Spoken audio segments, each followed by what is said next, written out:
Bismillahirrahmanirrahim. Assalamualaikum warahmatullahi wabarakatuh. Alhamdulillahi rabbil alamin. Wassalatu wassalamu ala ashrafil anbiya'i wa sayyidil mursalin.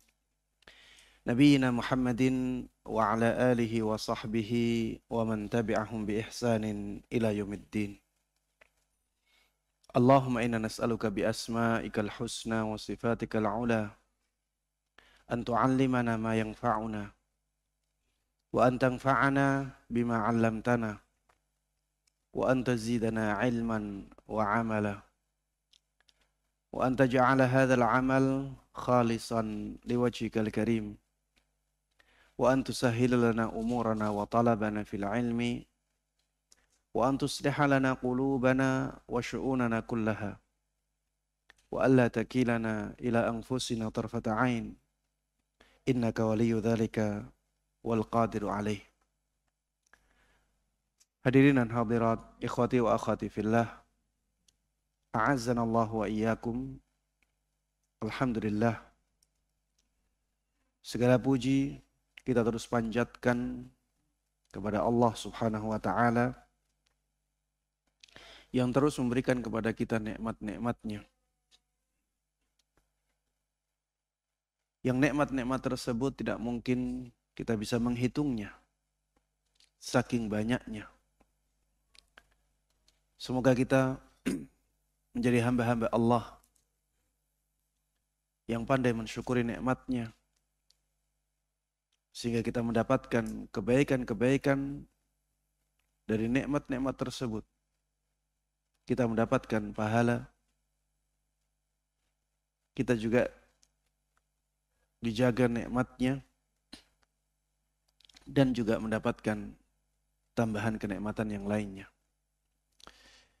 Tidak lupa salawat dan salam, keberkahan dan kenikmatan semoga selalu terlimpahkan dan tercurahkan kepada Nabi Agung Muhammad sallallahu alaihi wasallam.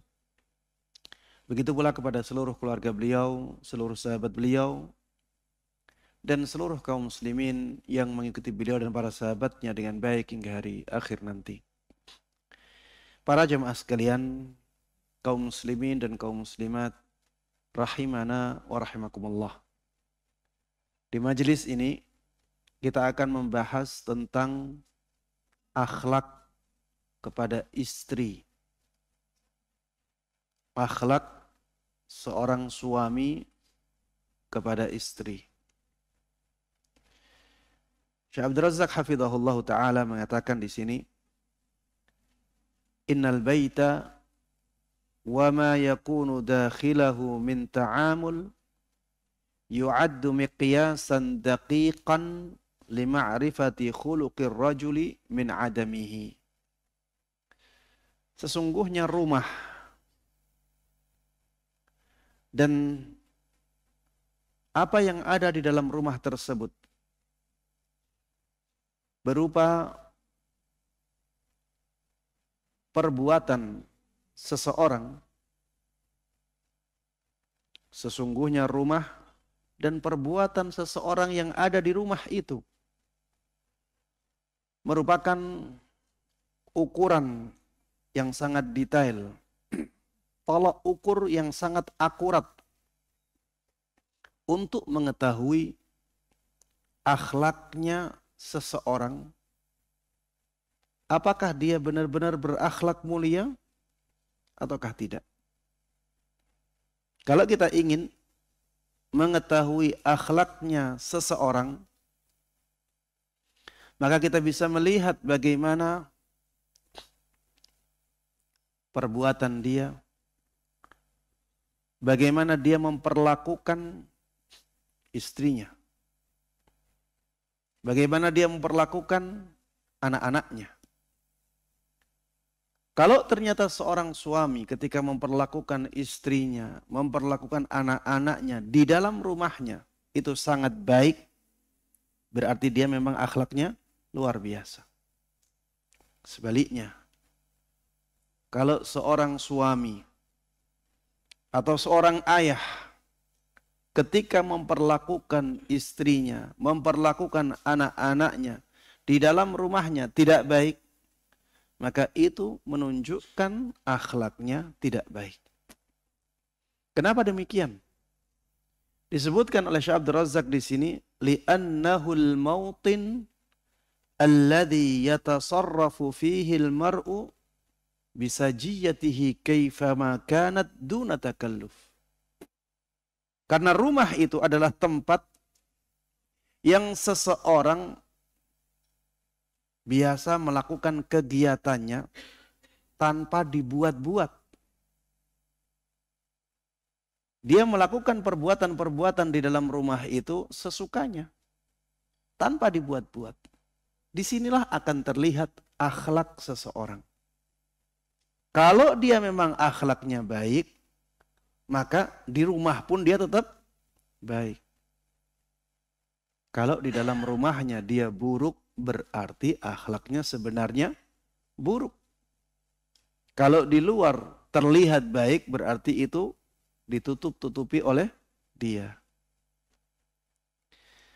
Waqad utiya nabiyyunal karim al-khalqal kamil wal adab ar-rafi' atau al-khuluqal kamil wal adab ar-rafi'. Waqad utiya nabiyyunal karim, nabi kita yang mulia telah diberikan al-khuluqal kamil, akhlak yang sempurna, wal adabur rafi, dan adab yang sangat mulia. Walahu minal akhlaqi wal adabi atyabuha. Rasulullah sallallahu alaihi wasallam punya akhlak, punya adab yang paling baik. Rasulullah sallallahu alaihi wasallam dikatakan oleh Syekh Abdul Razak hafizahullah adalah orang yang baik. Badannya baik, akhlaknya baik, amalannya baik, perkataannya baik, makanannya baik, minumannya baik, pakaiannya baik. Dan semuanya baik. Maka kata Syekh Abdul Razak hafizahullah ta'ala, ketika seseorang semakin mengikuti Nabi Sallallahu Alaihi Wasallam, maka semakin besar kebaikan yang dia dapatkan. Karena yang dia ikuti adalah orang yang sempurna.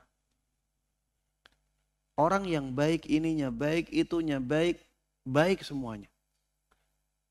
Sehingga ketika seseorang semakin dekat keadaannya dengan Nabi Sallallahu Alaihi Wasallam, maka dia semakin banyak mendapatkan kebaikan. Karena yang dia contoh adalah orang yang baik dalam semua sisi kehidupannya. Dan Syekh Abdul Razak hafizahullah ta'ala mengatakan, wa ta'amulun Nabi sallallahu alaihi wasallam ma'a nisaihi yu'addu arfa'a mithalin arafahu tarikhul bashariyati kulliha.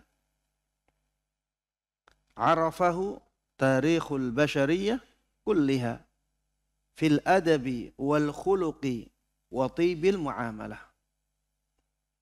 Dan perlakuan Nabi Sallallahu Alaihi Wasallam terhadap istri-istrinya itu termasuk suri tauladan yang paling tinggi yang diketahui dalam sejarah manusia. Baik dalam adabnya, dalam akhlaknya, dan bagaimana baiknya beliau dalam memperlakukan istrinya. Makanya Ibunda Aisyah radhiyallahu anha dahulu mengatakan bahwa Rasulullah sallallahu alaihi wasallam dahulu pernah bersabda, khairukum khairukum li ahli wa ana khairukum li ahli. Orang yang paling baik dari kalian adalah orang yang paling baik kepada istrinya. Dan aku adalah orang yang paling baik kepada istriku. Aku adalah orang yang paling baik kepada istriku. Tidak ada di sejarah manusia orang yang memperlakukan istrinya sebaik Rasulullah Sallallahu Alaihi Wasallam. Dalam hadis yang diriwayatkan dari sahabat Abu Hurairah, Rasulullah Sallallahu Alaihi Wasallam telah bersabda, "Akmalul mu'minina imanan, ahsanuhum khuluqah." Kaum mukminin yang paling sempurna imannya adalah yang paling baik akhlaknya. Kemudian Rasulullah Sallallahu Alaihi Wasallam mengatakan, wa khairukum linisaihim. Dan orang yang paling baik dari kalian adalah orang yang paling baik terhadap istri-istrinya. Ini termasuk ladang pahala bagi para suami.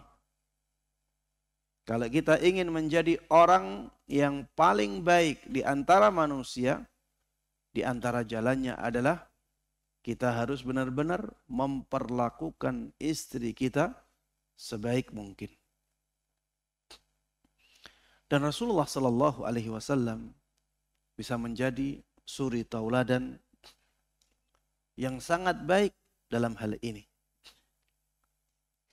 Beliau sangat tawadhu, sangat lembut hatinya, sangat merendah, dan sangat baik akhlaknya kepada istri-istrinya. Coba kita lihat bagaimana kehidupan Rasulullah Sallallahu Alaihi Wasallam di dalam rumah beliau. Kita harus bayangkan ya bahwa Rasulullah Sallallahu Alaihi Wasallam itu orang yang sangat dimuliakan oleh para sahabatnya. Beliau itu bahkan lebih dimuliakan daripada raja oleh para sahabat beliau. Para raja tidak ada yang diperlakukan seperti itu oleh bawahan-bawahannya. Rasulullah Sallallahu Alaihi Wasallam diperlakukan sangat istimewa oleh para sahabat beliau. Beliau kedudukannya sangat tinggi di tengah-tengah para sahabat beliau. Kita harus bayangkan ini.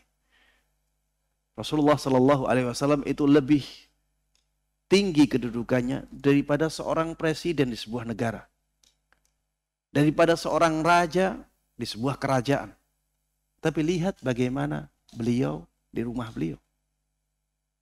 Ibunda Aisyah radhiyallahu anha mengatakan, "Su'iltu ma kana Rasulullah sallallahu alaihi wasallam ya'malu fi baitihi."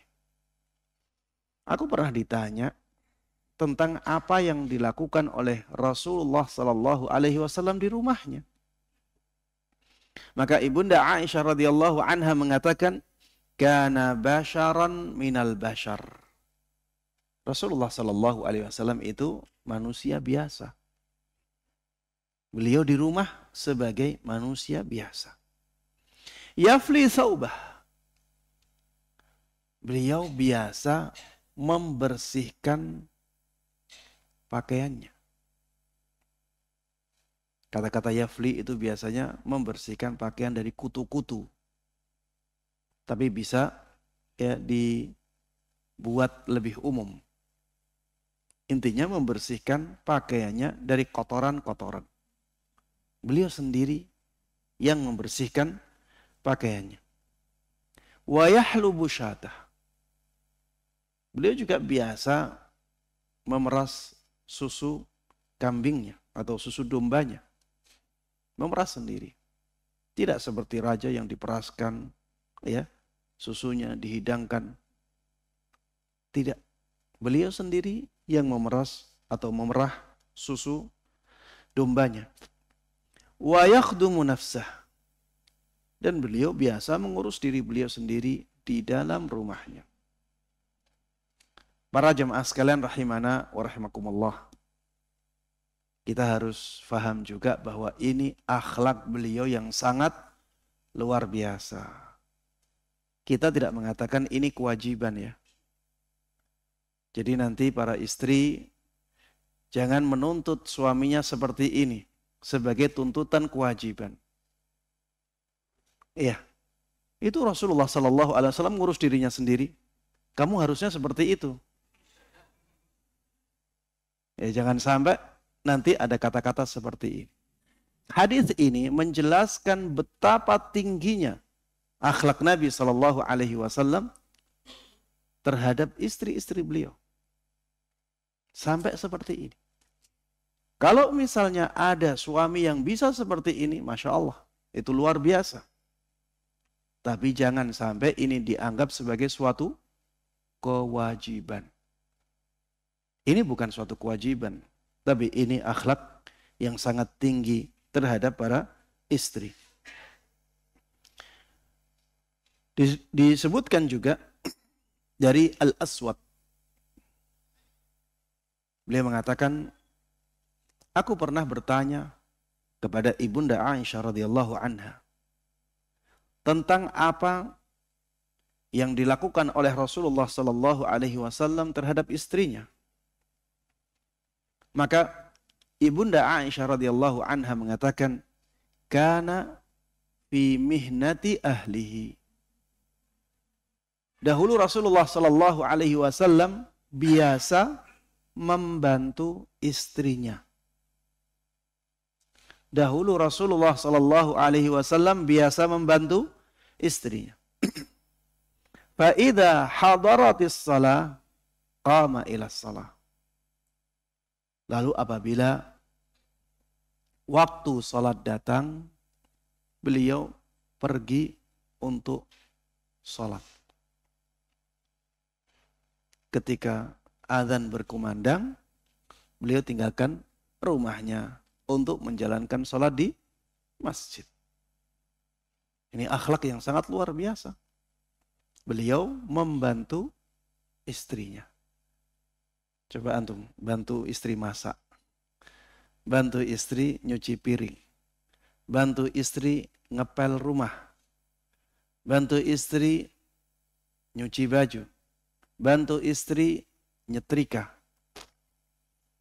Dan pekerjaan-pekerjaan yang lain. Ini berat para jamaah sekalian rahimana wa rahimakumullah. Bahkan ada orang yang merasa rendah dirinya ketika melakukan yang demikian. Antum lebih tinggi derajatnya ataukah Rasulullah Sallallahu Alaihi Wasallam? Tentu jawabannya kita itu tidak ada apa-apanya kalau dibandingkan dengan Nabi kita Muhammad Sallallahu Alaihi Wasallam. Nabi biasa membantu istrinya. Maka rendahkan diri kita. Rendahkan diri kita. Jadilah orang yang tawadhu, yang merendah. Bantu istri-istri kita dalam pekerjaan rumahnya. Apabila kita masih punya kemampuan untuk itu. Jangan sampai ada rasa gengsi. Kalau misalnya ada rasa itu, maka harus kita lawan. Tawadhu itu akhlak yang harus kita usahakan. Ya, akhlak itu harus dibiasakan. Wa innamal hilmu bittahallum. Kesantunan, ya, kelembutan itu ya dengan mengusahakannya. Kita harus berusaha menjadi orang-orang yang berakhlak mulia. Dan itu adalah ladang pahala bagi kita semuanya. Innar rajul la yudriku bihusni khuluqihi darajatas saim al-qaim. Kata Rasulullah sallallahu alaihi wasallam, sesungguhnya seseorang itu bisa mencapai derajatnya orang yang ahli salat malam dan ahli puasa di siang harinya. Dengan apa? Dengan akhlaknya yang mulia. Ini luar biasa akhlak yang mulia itu. Makanya untuk mencapainya kita butuh apa? Usaha. Kita butuh perjuangan. Dan termasuk di antara yang bisa menyemangati kita untuk berusaha menjadi orang-orang yang baik akhlaknya adalah ihtisabul ajr. Kita ingat-ingat terus pahalanya. Kita ingat-ingat terus keutamaannya, kemuliaannya. Agar kita punya semangat untuk mendapatkan dan melakukan akhlak yang mulia. Ibunda Aisyah radhiyallahu anha juga pernah ditanya tentang apa yang dilakukan oleh Rasulullah sallallahu alaihi wasallam di rumahnya. Dan beliau mengatakan, kana yakhitu thawbah. Beliau dahulu biasa menjahit pakaiannya sendiri. Menjahit pakaiannya sendiri. Padahal beliau sangat mampu. Beliau sangat bisa untuk memerintahkan istri-istrinya. Beliau juga punya pembantu. Beliau sangat mampu memerintahkan pembantunya untuk melakukan pekerjaan itu. Tapi Rasulullah Sallallahu Alaihi Wasallam ingin memberikan contoh suri tauladan yang mulia kepada umatnya. Beliau biasa untuk menjahit pakaiannya sendiri. Wa yakhsifu na'lah. Beliau juga biasa menambal sandalnya. Ini juga menunjukkan kesederhanaan yang luar biasa dari Nabi kita Muhammad sallallahu alaihi wasallam. Jadi sandalnya rusak itu enggak beliau buang. Beliau masih berusaha untuk memperbaikinya, kesederhanaan. Ada bajunya yang sobek, ya beliau jahit. Tidak langsung beliau buang. Wa ya'malu ma ya'malu rijal fi buyutihim. Kata Ibunda Aisyah radhiyallahu anha, beliau biasa melakukan apa yang dilakukan oleh para suami di rumah-rumah mereka. Wa kana sallallahu alaihi wasallam latifan ma'a nisaihi ghayatal lutfi wa ajmalah. Dahulu Nabi Muhammad sallallahu alaihi wasallam itu sangat lembut sekali kepada para istri beliau. Dengan kelembutan yang luar biasa, dengan kelembutan yang paling baik. Coba lihat kisah beliau bersama Safiyah binti Huyai radhiyallahu anha, ibunda kita. Dari sahabat Anas ibn Malik radhiyallahu anhuma, beliau mengatakan, qadiman Nabi sallallahu alaihi wasallam Khaybar. Nabi sallallahu alaihi wasallam pernah datang ke Khaybar. Falamma fatahallahu alaihi al-hisna dzukira lahu jamalu Safiyah binti Huyai ibn Akhtab. Maka ketika benteng kaum Yahudi itu akhirnya bisa dibuka, maksudnya berarti kaum Yahudi yang ada di benteng tersebut sudah dikalahkan oleh kaum muslimin, dan kaum muslimin mendapatkan tawanan-tawanan perang, maka disampaikanlah kepada beliau informasi tentang betapa cantiknya Safiyah binti Huyai. Akhirnya para sahabat melihat bahwa tidak ada yang pantas mendapatkan Safiyah binti Huyai selain Nabi Muhammad sallallahu alaihi wasallam. Akhirnya para sahabat menyerahkan Safiyah binti Huyai yang ketika itu tawanan. Kalau statusnya tawanan berarti apa? Budak, hamba sahaya. Diberikanlah Safiyah binti Huyai ini kepada Nabi kita Muhammad sallallahu alaihi wasallam. Wa qad qutila zawjuha wa kanat arusa. Ketika itu Safiyah binti Huyai, suaminya telah terbunuh. Padahal Safiyah binti Huyai masih pengantin baru. fastafaha Rasulullah sallallahu alaihi wasallam li nafsihi. Maka Rasulullah sallallahu alaihi wasallam akhirnya memilih Safiyah binti Huyai ini untuk diri beliau.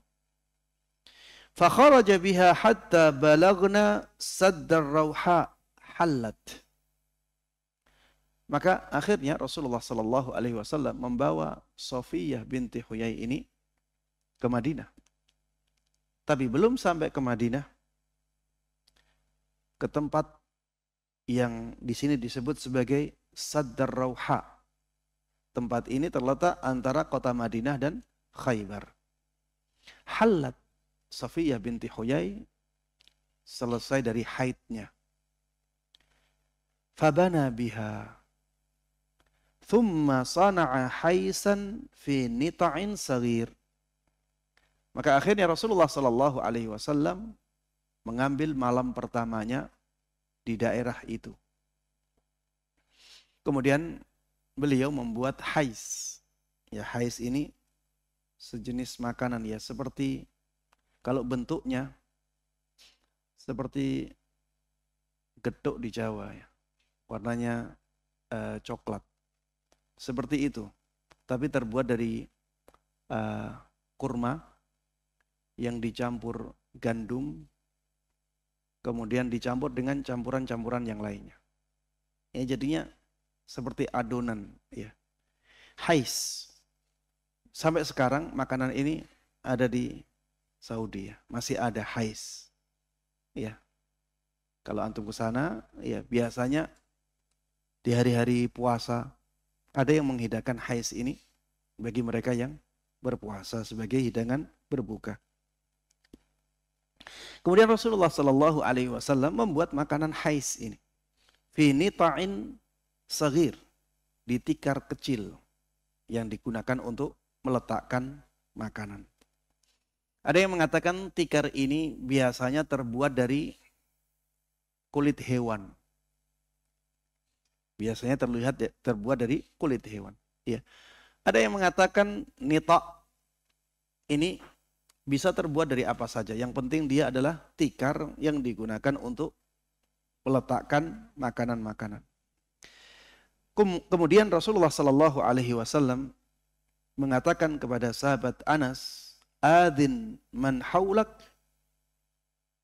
Umumkanlah kepada orang-orang yang ada di sekitarmu. Fakanat tilk walimata Rasulullah Sallallahu Alaihi Wasallam. Dan itulah yang menjadi makanan walimahnya Nabi Muhammad Sallallahu Alaihi Wasallam.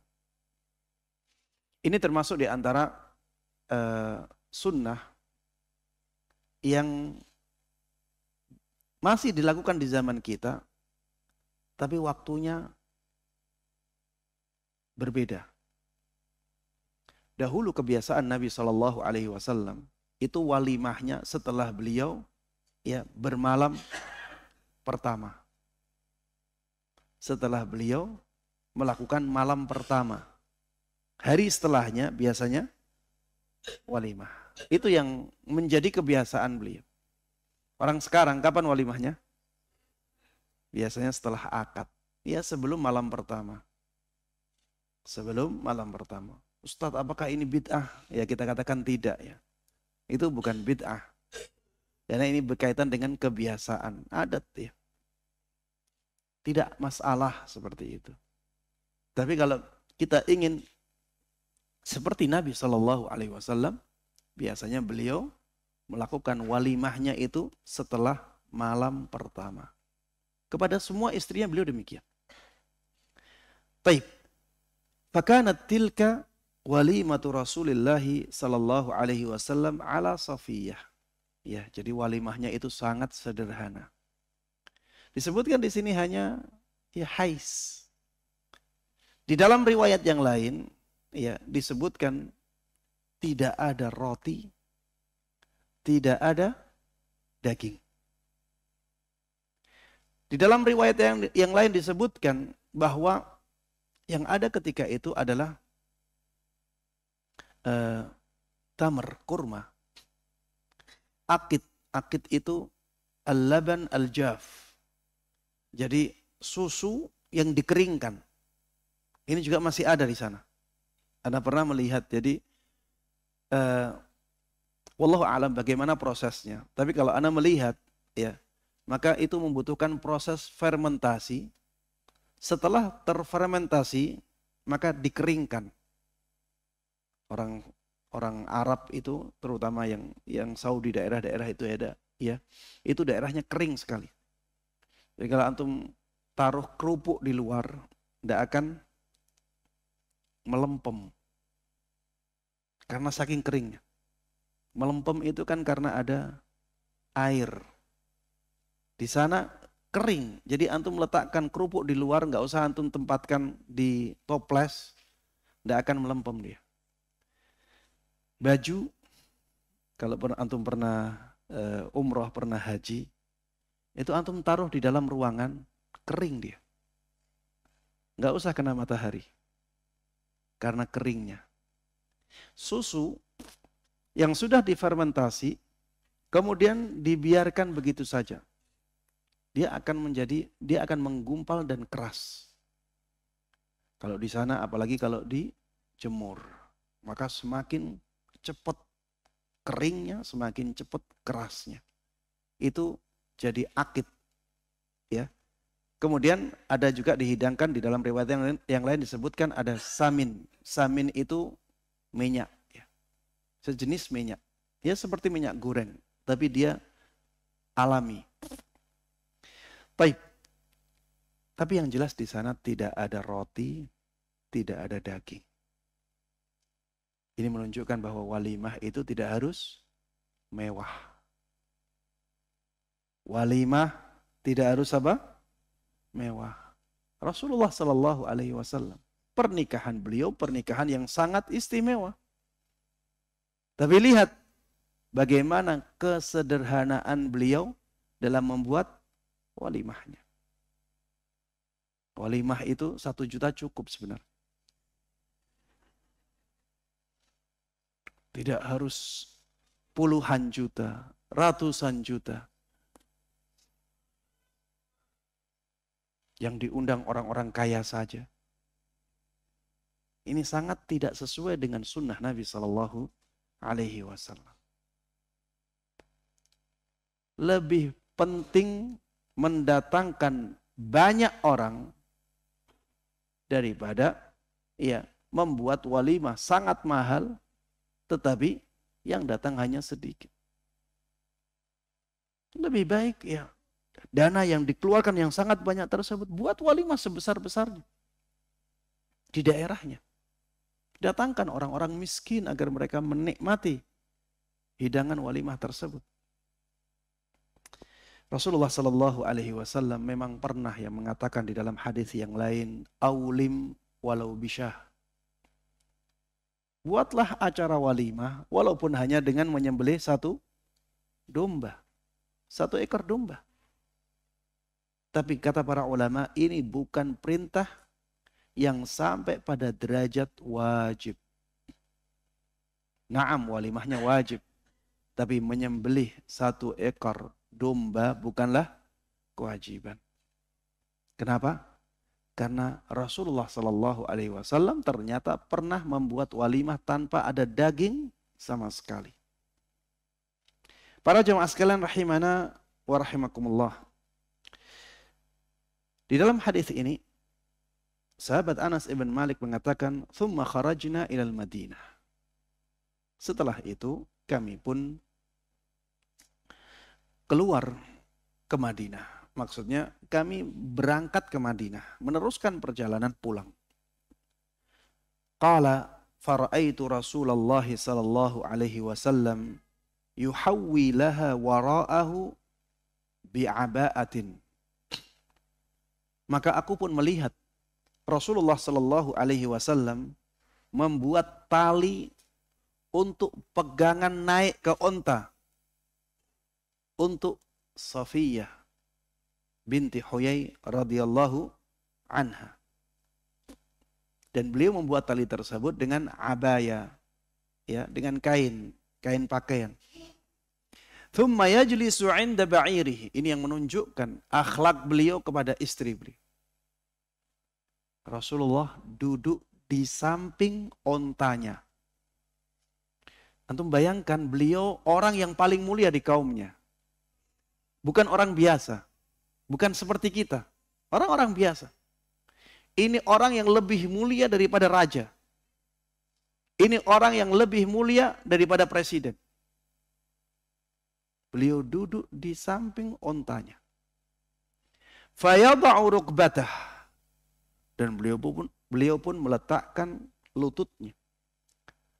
Fatada'u Safiyyatu rijlaha ala rukbatihi hatta tarkab. Kemudian Ibunda Safiyah binti Huyai menginjak paha Rasulullah sallallahu alaihi wasallam. Menginjak di sini bukan paha, lutut. Menginjak lutut Rasulullah sallallahu alaihi wasallam sehingga Ibunda Safiyah bisa naik ke ontanya. Padahal sebenarnya tanpa seperti itu pun Safiyah binti Huyai radhiyallahu anha bisa naik. Ya karena biasanya orang kalau naik onta itu ya ontanya disuruh duduk, ya. Onta disuruh duduk. Sebenarnya masih bisa. Masih bisa berusaha sendiri. Tapi inilah ketinggian akhlak Nabi sallallahu alaihi wasallam kepada para istri beliau. Beliau sengaja meletakkan lututnya untuk dijadikan oleh Ibunda Safiyah binti Huyai sebagai tempat untuk naik, ya. Kemudian bisa sehingga beliau bisa naik ke atas ontanya dengan mudah. Taib. Yang berikutnya kisah tentang Ibunda Aisyah radhiyallahu anha bersama Nabi sallallahu alaihi wasallam. Ibunda Aisyah radhiyallahu anha mengatakan, "Kuntu ashrabu wa ana haid. Thumma unawiluhu an-nabiyya sallallahu alaihi wasallam fayada'u fahu ala mawdi'i fiyya fayashrab." Aku dahulu pernah minum dalam keadaan aku sedang haid. Wanita kalau lagi haid di zaman Nabi Shallallahu Alaihi Wasallam dahulu itu biasanya dijauhi oleh suaminya. Apalagi orang-orang Yahudi. Orang-orang Yahudi kalau istrinya sedang haid itu disuruh berada di tempat yang paling dalam dari rumahnya. Kalau ada kandang disuruh di kandang. Ya, perlakuan orang Yahudi kepada wanita haid seperti itu. Mereka berkeyakinan wanita haid itu najis. Wanita haid itu najis.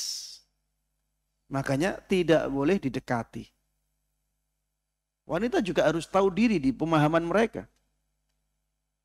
Sehingga harusnya mereka menjauhkan dirinya dari suaminya. Pemahaman seperti ini tidak ada di dalam Islam. Walhamdulillah. Bahkan Rasulullah Sallallahu Alaihi Wasallam di sini menunjukkan akhlak yang sangat mulia kepada istrinya yang sedang haid. Aku pernah haid, kata Ibunda Aisyah radhiyallahu anha, dan ketika itu aku minum. Kemudian aku memberikan minuman itu kepada Nabi Sallallahu Alaihi Wasallam. Jadi misalnya ini ada gelas, ya, Ibunda Aisyah radhiyallahu anha minum dari gelas itu, kemudian Ibunda Aisyah radhiyallahu anha memberikan gelas tersebut kepada Nabi Sallallahu Alaihi Wasallam. Kemudian Rasulullah Sallallahu Alaihi Wasallam meminum air dari tempat tersebut dan meletakkan mulut beliau di tempat Ibunda Aisyah radhiyallahu anha meletakkan mulutnya ketika minum. Ya, ini menunjukkan ya akhlak beliau yang sangat tinggi kepada istri beliau. Ini menghibur istri beliau. Ini juga menjadikan ya Ibunda Aisyah radhiyallahu anha lebih dekat kepada Nabi Shallallahu Alaihi Wasallam walaupun sedang dalam keadaan haid. Ada lagi, wa ata'arraqul arqa wa ana haid. Aku juga pernah makan tulang yang ada dagingnya. Biasanya ya bukan makan tulangnya ya. Jadi makan daging yang menempel di tulang-tulang. Setelah beliau makan daging yang menempel di tulang-tulang itu masih ada sisanya. Diberikanlah itu kepada Nabi Sallallahu Alaihi Wasallam. Rasulullah Sallallahu Alaihi Wasallam pun melakukan hal yang sama dengan minuman itu.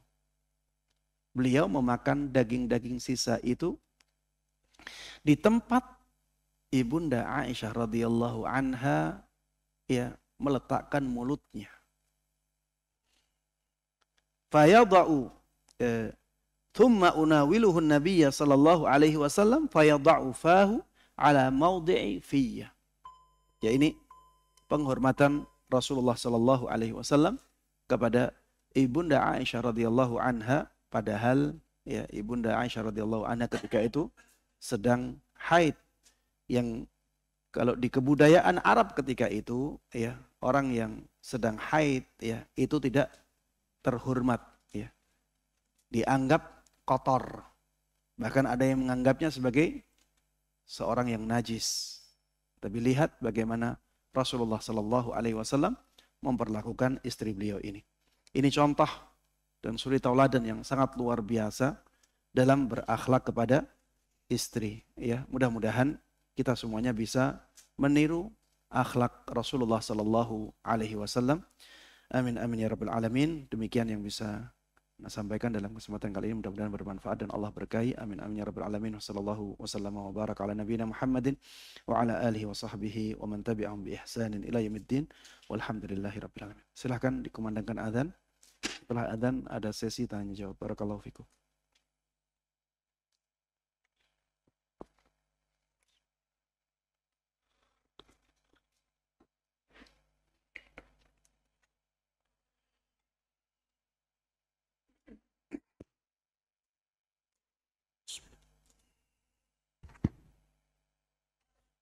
Allahu Akbar, Allahu Akbar. Allahu Akbar, Allahu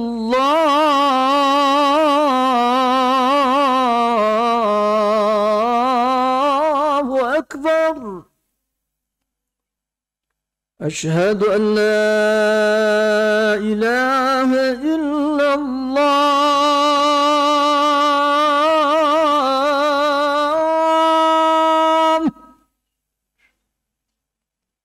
أشهد أن لا إله إلا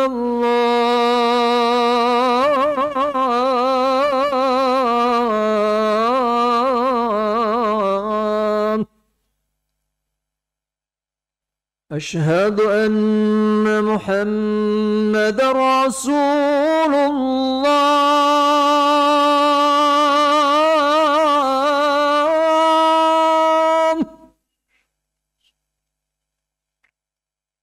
أشهد أن محمد رسول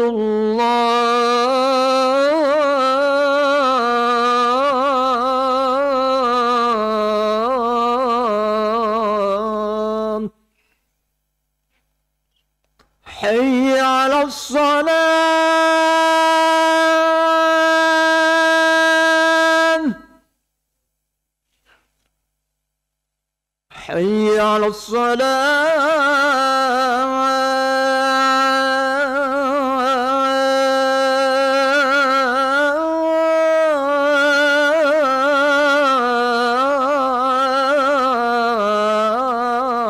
الصلاة حي على الفلاح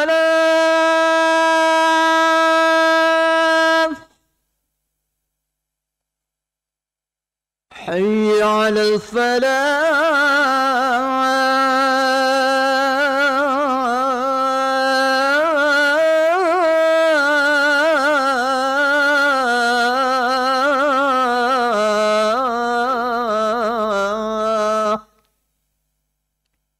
Allahu Akbar, Allahu Akbar. La ilaha illallah.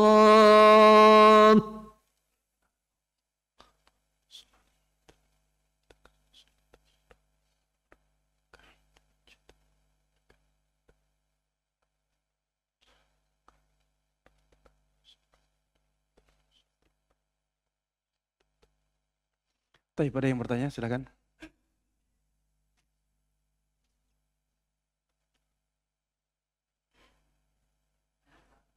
Baik.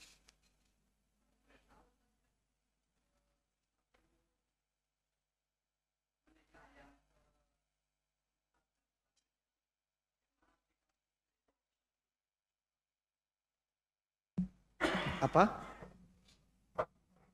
Assalamualaikum warahmatullahi wabarakatuh. Waalaikumsalam warahmatullahi Barakallahu Pak Ustadz.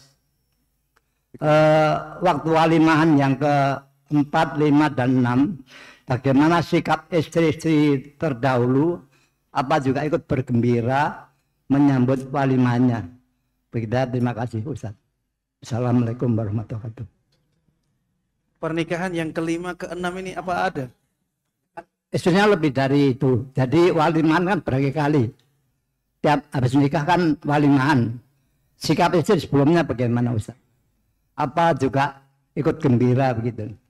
Walimah yang ke-5, ke-6 ini maksudnya setelah menceraikan istri yang lain. Kan nggak cerai. Nggak, istri yang lain kan ada masih. Rasulullah itu. Rasulullah. Iya, tadi kan sifat Rasulullah. Bagaimana istri terdahulu apa ikut gembira begitu? Terima kasih Ustaz.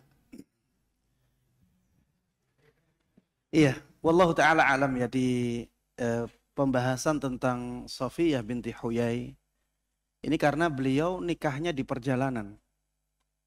Ya. Beliau menikahnya di perjalanan. Itu kan asalnya kaum muslimin menyerang benteng kaum Yahudi di Khaybar. Kenapa kaum Yahudi diserang oleh kaum muslimin? Karena mereka mengkhianati perjanjian perdamaian. Mereka mengkhianati, mereka malah membantu musuh-musuh kaum muslimin untuk menyerang kaum muslimin di kota Madinah. Akhirnya alhamdulillah kaum muslimin ditolong oleh Allah Subhanahu wa taala ya dengan angin yang kencang. Akhirnya musuh-musuh tersebut ketakutan dan akhirnya meninggalkan kota Madinah.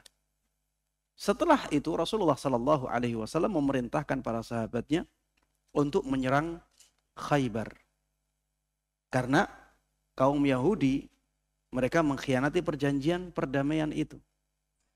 Sampai akhirnya kaum Yahudi menyerah. Dikuasailah Khaybar oleh kaum muslimin. Tawanan-tawanan perang itu diantaranya Safiyah. Dan ketika pulang ke Madinah, di perjalanan itulah Rasulullah Sallallahu Alaihi Wasallam menikahi Safiyah tanpa wali. Ya, ini kekhususan Nabi Sallallahu Alaihi Wasallam. Dan juga tanpa mahar. Maharnya adalah kemerdekaannya Safiyah. Ya, karena Safiyah itu budak. Beliau statusnya budak sebelum dinikahi oleh Nabi Sallallahu Alaihi Wasallam. Kemudian dinikahi oleh Nabi Sallallahu Alaihi Wasallam dengan mahar kemerdekaan yang didapatkan oleh Safiyah. Sehingga ketika itu tidak ada istri-istri beliau yang lainnya. Ya karena memang tadinya perjalanan perang itu. Tadinya perjalanan perang sehingga ya ketika itu tidak ada istri-istri beliau yang lain. Bagaimana dengan pernikahan misalnya ketika di Madinah? Ya, apakah istri-istri yang lain ya bergembira, membantu? Ya, kita husnudzan memang keadaannya seperti itu. Istri-istri beliau adalah orang-orang yang merupakan orang-orang pilihan. Dan di zaman Nabi Sallallahu Alaihi Wasallam ta'addud atau poligami itu sangat biasa.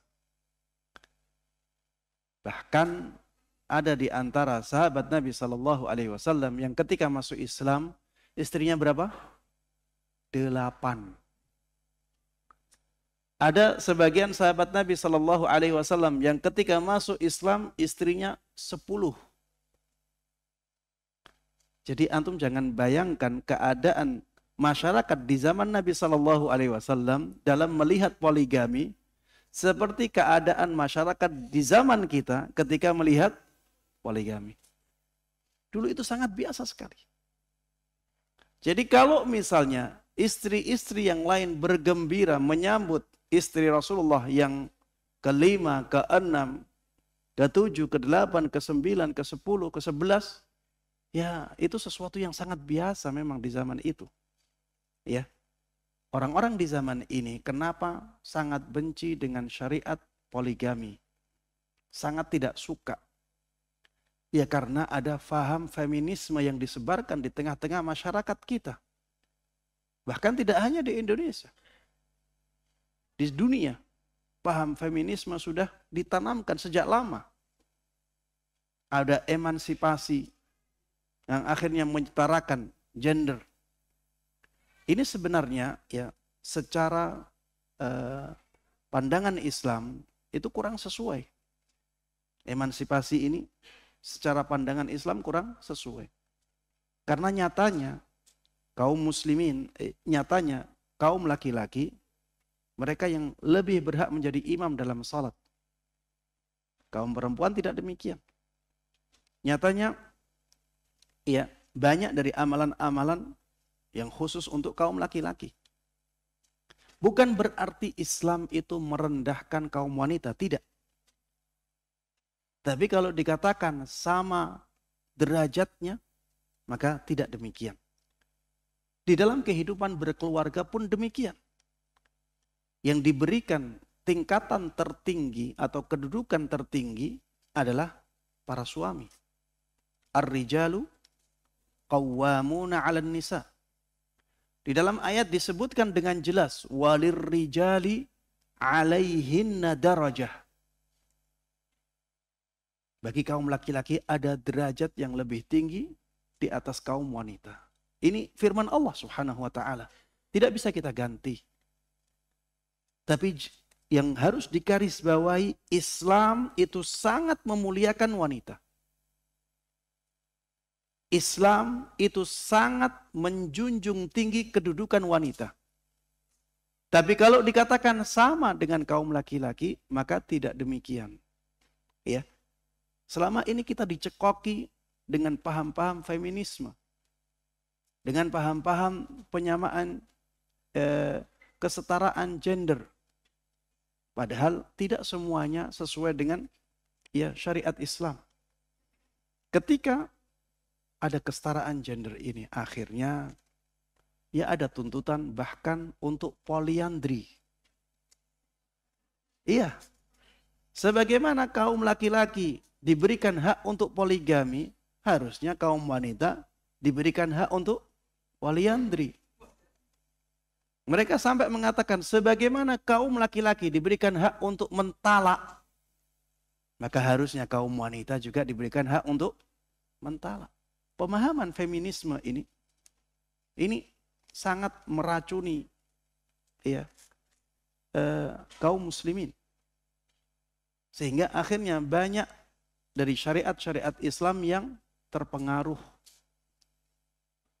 Akhirnya sekarang ya termasuk di antara yang terimbas adalah syariat poligami. Sangat dibenci oleh masyarakat ya yang mereka mengaku sebagai kaum muslimin ya. Padahal itu merupakan syariat Allah Subhanahu wa taala. Berarti Ustadz mau poligami? Jawabannya tidak ya. Allah musta'an. Berat ya, poligami itu berat di zaman kita. Berat. Ya, ada Syekh Albani rahimahullah. Beliau menyampaikan bahwa poligami di zaman ini itu tidak seperti poligami di zaman dahulu. Karena memang keadaan masyarakat yang sudah sangat berbeda. Ya, maka pertimbangkan ini. Wallahul musta'an.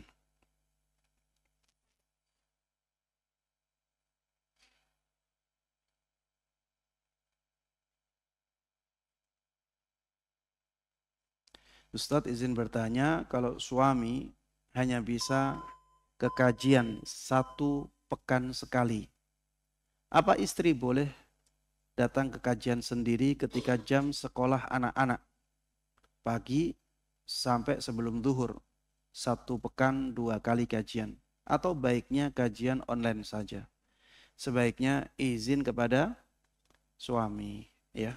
Sebaiknya izin kepada suami.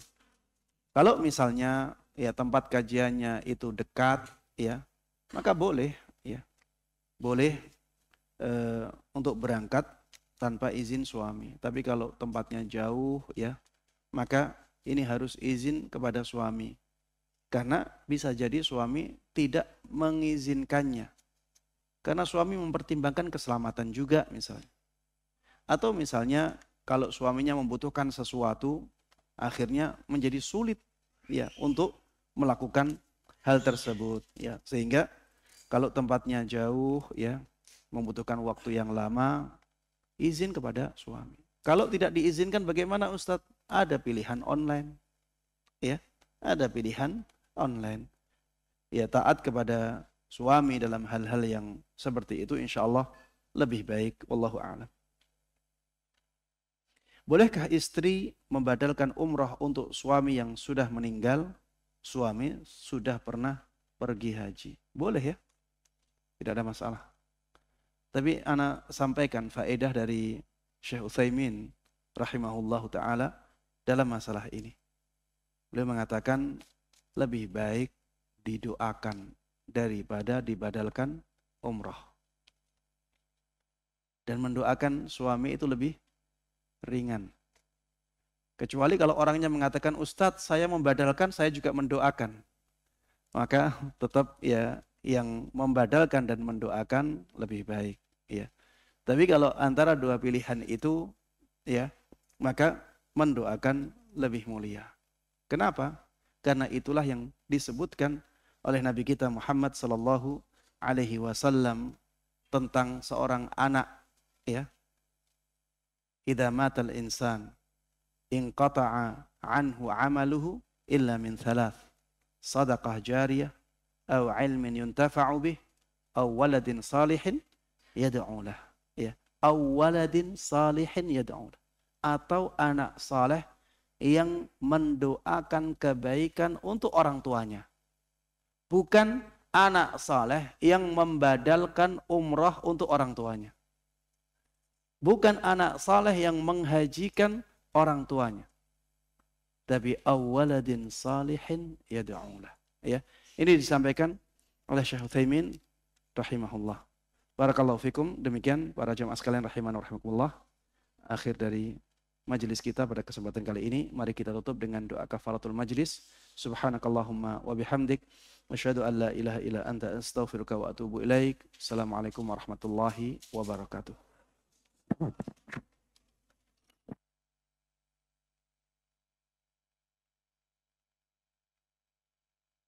Subscribe channel Marhaban TV. Ikuti akun sosial media Marhaban TV, siaran Telegram, grup WhatsApp.